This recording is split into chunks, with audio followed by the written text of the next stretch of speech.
Yeah, any. Yeah, and I think the difference here for me is if you expect the items to go up in terms of their value in the game or not. That's I think the fundamental difference.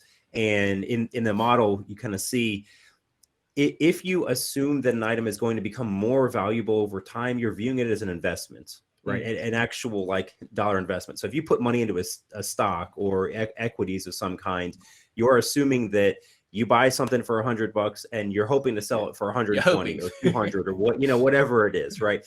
You're viewing this as an investment, which is by definition always speculative, right? You never know if something's going to go up, no matter how much alpha you've got or or anything else.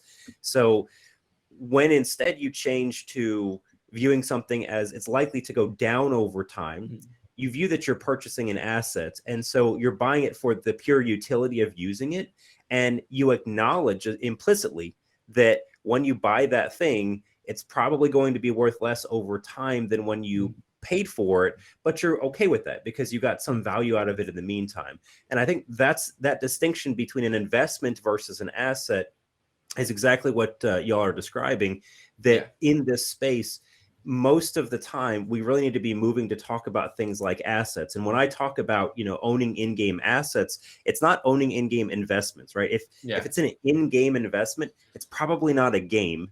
It's probably a gamified layer on front of a DeFi protocol. That's how I describe the first version of Web3 gaming. Is we took these DeFi speculative financial protocols and we just stuck a little bit of a layer on the front end with some axes or whatever, and oh good, you can buy in and hope that it's going to go up in value later on, but there's no gameplay mechanics behind it at all. And so I think moving to this view of I'm acknowledging that this item I bought, this amazing gun, or this character that I have, this plot of land, 5 years from now is not going to be worth what I paid, because the game's going to have to launch a version 2, and that version 2 is going to have to be stronger than version 1.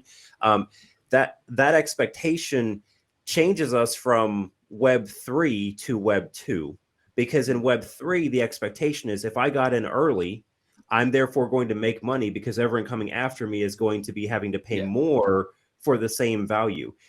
From a gaming standpoint, that's not true. You expect some level of power creep, some level of inflation essentially in the economy, that later on that's not going to be worth quite as much as it was on the front end. So that shift from a Web 3 mindset to a Web 2 mindset has to take place before we see anything nearing mainstream adoption for Web 3 gaming. Yeah, and that's what we see that a lot in like trading card games as well. It's like, all right, your first set is great, but then as soon as the next set comes out, cards from the first set get banned.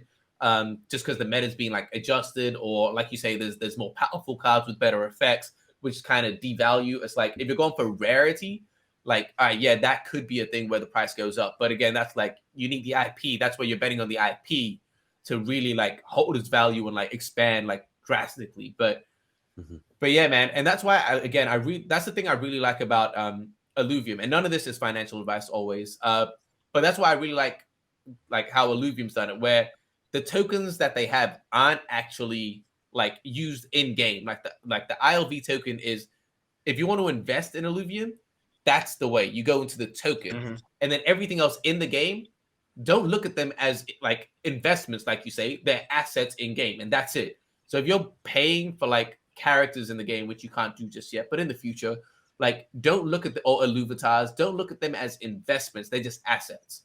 If you want to invest and like you say, speculate on the studio, you look at the actual token. So I like that they've made that distinction. And I think I personally, and we'll have to see if it plays out like successfully or not. But that's how I'd kind of like to see it done in the future as well. Like that's just my personal opinion. I don't know if you guys like think that's fair or not, because I think a specific investment route for those people that want to do that makes sense. And the in-game assets is a separate thing. Once it starts to conflate, I don't even know what the word is, when they get mixed up together, I think things get like messy, and like you say, people aren't really able to differentiate and say like this. Yeah, I'm going to use that word, differentiate what is the investment and what's the in-game asset. Yo, my vocab, guys, I apologize.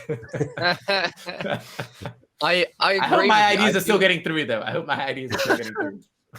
I I like that. I like that the way that they're doing it, because it also sets like strong boundaries between like, because like bringing Web 2 and Web 3 gaming like together and mashing them, and getting more Web 2 games on Web 3 and whatever, building more games on Web 3 will bring like this dynamic where it's like Web3 people who are invested into the game and have bags in the game that are just gonna shill the game and like, look at this, it's fucking amazing. And then you're gonna have the gamers who are like, it's not really that amazing. Like, hey, look at Counter-Strike, like better, you know?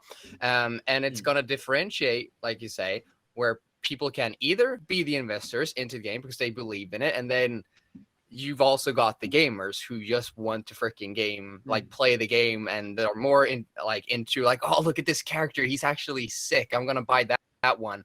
But they're not devoted to like the success of the token and stuff. They're just in it to play the game. I like differentiating those two, because Web3 gaming will bring such a different, like two different types of people, which we haven't really seen in gaming before. And I think if you can separate those two, it's really key too.